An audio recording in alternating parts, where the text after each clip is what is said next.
back to NCERT class 9th chapter number 8 motion.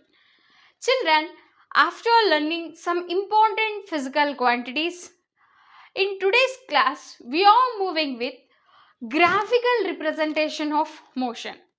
Children, in today's class we are going to learn how to represent some given information or data with the help of a graphs we are going to learn.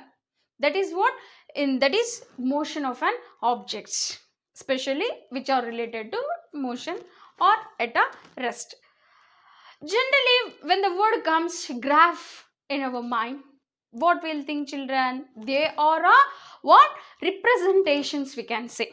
They will give some basic information of different events, you can say. Isn't it, children? Generally, graphs, what they'll do, they will give a brief and short information of a different certain events. Information will be given with the help of a graphs. For example, while watching the cricket, children, you can see each that is cricket players run over how much they scored, isn't it? All such details will be given with the help of a vertical bar graphs, isn't it? In the cricket match, you can see all these graphs, isn't it? What they will give us, tell us, children, they will in short tell, in this over this player has scored this much and his performance was like this. All such brief information will be, data will be given with the help of graphs. In the same way, when you take, that is mathematics, children, that is while solving the linear equation problems, straight line graphs will be using. So in the same manner which we have used for all these different fields, even in the physics also, especially during that is motion chapter, in the motion chapter we will use certain graphs. Those graphs are nothing but a graphical representation of a motion. Understand, children, what is the need of studying that is graphs in this chapter? Because at certain situations, one quantity, for example, let us take speed or velocity, it may depend, how means we wanted to know how it is going to depend on another quantity, like it might be a time, isn't it? So here the role of a graph means they will give information of how dependency of one quantity over the another will takes place, isn't it, children? So because of this reason, the relationship to know between two different quantities, we are also using graphs in our motion chapter. So then when we say what are the types of a graphs which we are going to study here, are mainly two types. One is distance time graph and the second one is velocity time graph. Understanding, children? In this chapter we are dealing with the two different types of graphs. One is representation by distance time graphs and the second one is what? Velocity time graphs. The figures which I drawn here are related to distance time graph, children. We will discuss this velocity time graph in our next, means after discussing these distance time graph, we will discuss velocity time graphs. Okay, first we will discuss, that is what? Distance time graph, what it means and in which cases we need to draw, all such things we will discuss, children. So distance time graph, generally the change in position of an object with respect to time. Understanding, children? The change in position of an object with respect to time, generally given by the help of a what? Distance time graphs.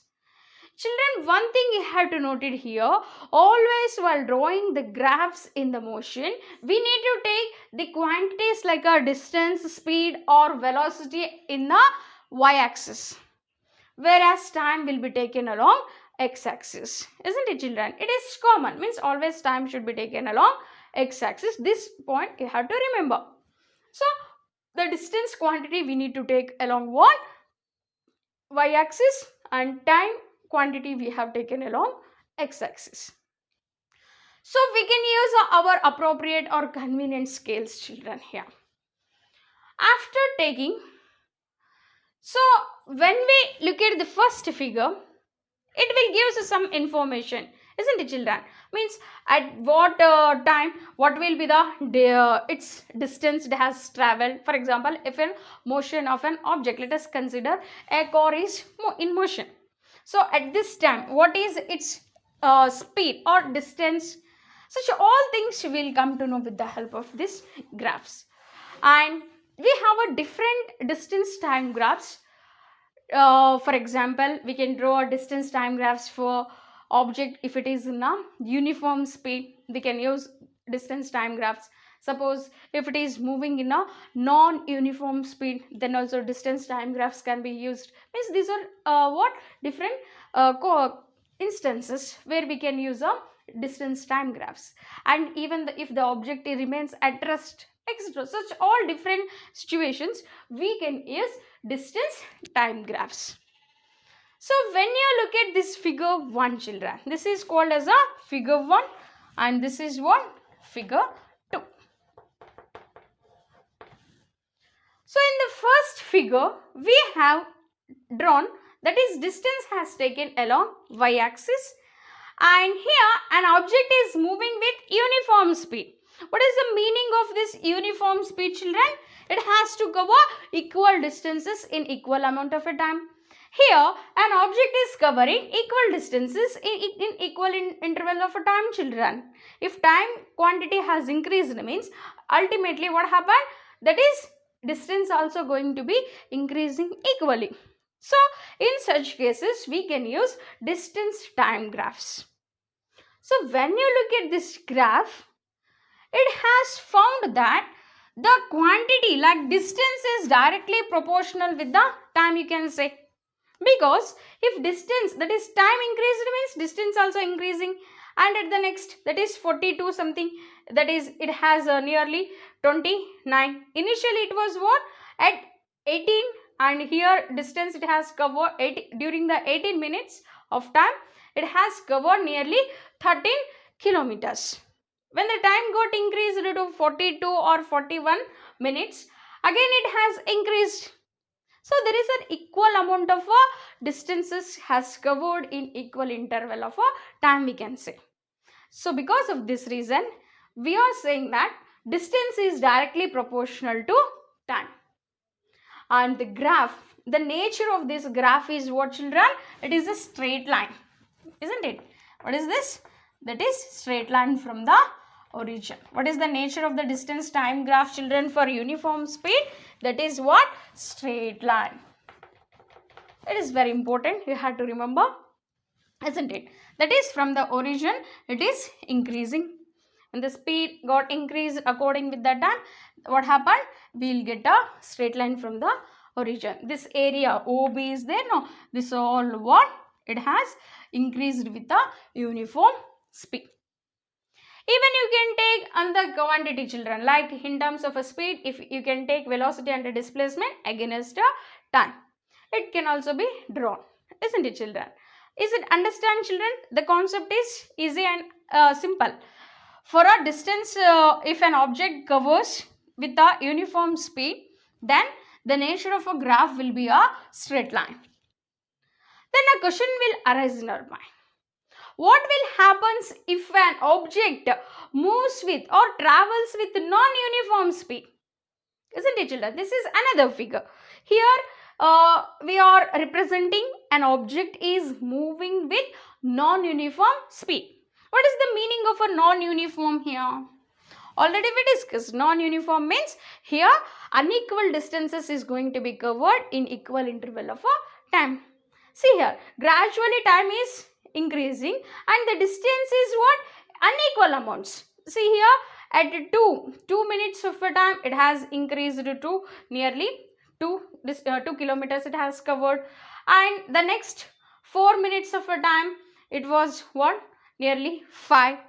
And when you look at 6 minutes of a time it has increased to 9. Like this, unequal distances if it has covered in equal interval of a time, that is called as a non-uniform speed. That object is moving with the non-uniform speed, we can say.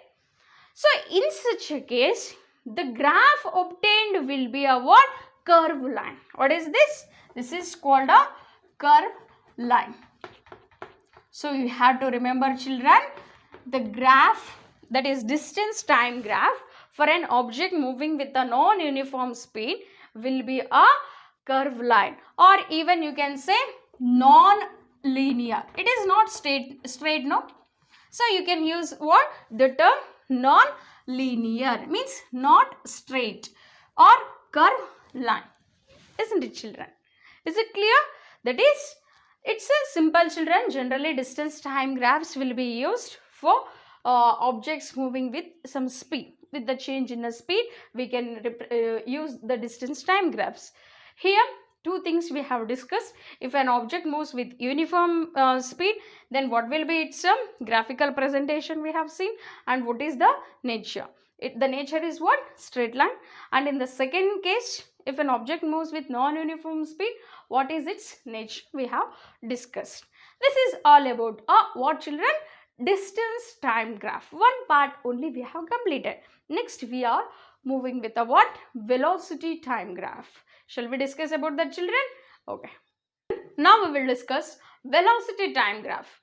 You know, the variation in velocity of an object which changes with the time along for example, if an object moving along a straight line, then velocity time graphs can be used. Here also same, children, velocity you need to take along y-axis, and for drawing, that is time, you have to take x-axis. And when you look at the first figure, this is a what? Velocity time graph for uniform motion. It means that if an object move with uniform velocity, then the height of this velocity time graph won't change, children.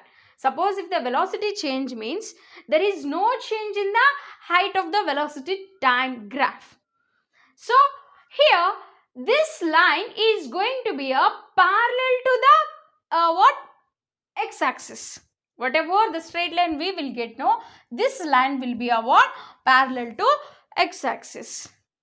Understanding, children, my point? Suppose if an object moves with a uniform motion, if there is a change in a velocity means, then in such a case, there is no change in the velocity height of the velocity time graph, and the line obtained means the graph will be a straight line parallel to the x-axis. And in the same way, when you look at the velocity time graph for uniform acceleration, here we will get a straight line from the horizon. Means, for example, if there is a change in a velocity by equal amount in equal interval of a time. Suppose if there is a change in velocity by equal amounts in equal intervals of a time, children, then we will get a what? Straight line.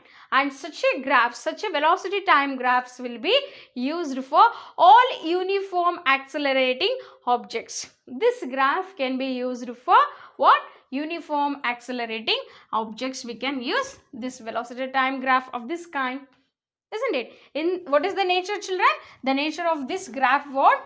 It is a straight line. And when we discuss, that is, what about the non-uniform accelerating objects? Yes, children, here while drawing the or while plotting the velocity time graphs for non-uniform accelerations, they may take any pattern, children. Means there is no one particular way. They can take any shape, any pattern they can take. These two, A and B, are related to what? This A figure and the B figure, that is graphs. These two graphs are related to non-uniform accelerating objects. When you look at this graph, children, that is non-uniform accelerating object, no?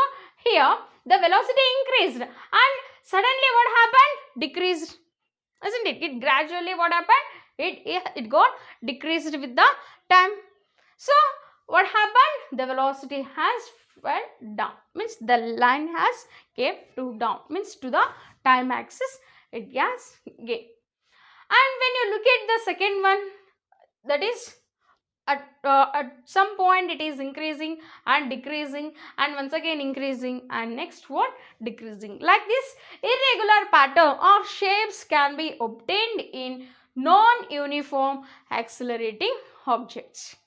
Is it clear, children? So these are all what? Velocity time graphs. So once again I'll explain. Velocity time graphs can be used for change in a velocity. Suppose if there is a change in a variation of any object with respect to time, then velocity time graphs can be used. And this first figure tells us that an object is moving in a straight line.